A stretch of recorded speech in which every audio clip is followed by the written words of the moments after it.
নমস্কার, আমি কৃপাসিন্ধু বসু।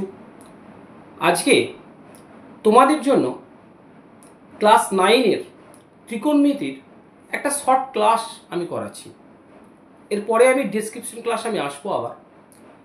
শর্ট ক্লাসে ত্রিকোণমিতির কিছু বেসিক জিনিস তোমাদের জানা। ত্রিকোণমিতি মানেই হচ্ছে, প্রথমেই আমাদের মনের মধ্যে একটা ধারণা আসবে, সেটা হচ্ছে একটা সমকোণী ত্রিভুজ, অর্থাৎ রাইট অ্যাঙ্গেল ট্রায়াঙ্গেল হতে হবে।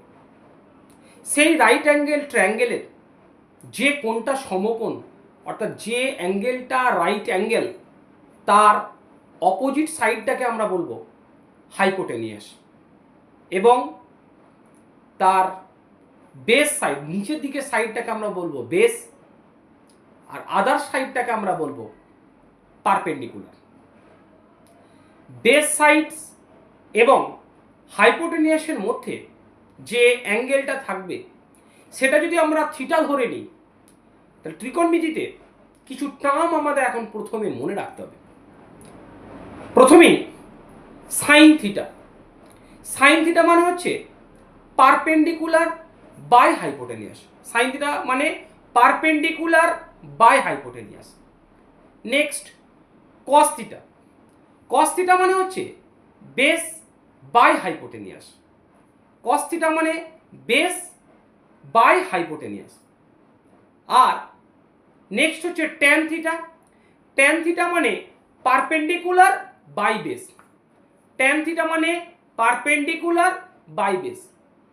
এরপরে যে টার্মটা বলবো সেটা হচ্ছে কোসেক থিটা। কোসেক থিটা হচ্ছে সাইন থিটার রেসিপ্রোকাল, সাইন থিটার উল্টো যেটাকে বলি। তাহলে কোসেক থিটা ইকুয়াল টু আমরা বলতে পারি যে hypotenuse by perpendicular. Similarly sec theta হচ্ছে কস থিটার উল্টো, সেটার ফর্মুলা হচ্ছে hypotenuse by base. Similarly cot theta হচ্ছে ট্যান থিটার উল্টো।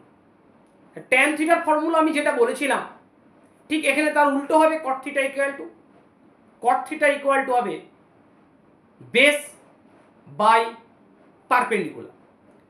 ত্রিকোণমিতি শিখতে হলে প্রথমে এই বেসিক কনসেপ্টটা, বেসিক জিনিসটা তোমাদেরকে জানতে হবে। বেসিক জিনিস যদি তোমরা না জানো তাহলে কিন্তু ত্রিকোণমিতিতে প্রথম যখন শিখছো তাহলে কিন্তু আগ্রহ থাকবে না। আমি এর পরে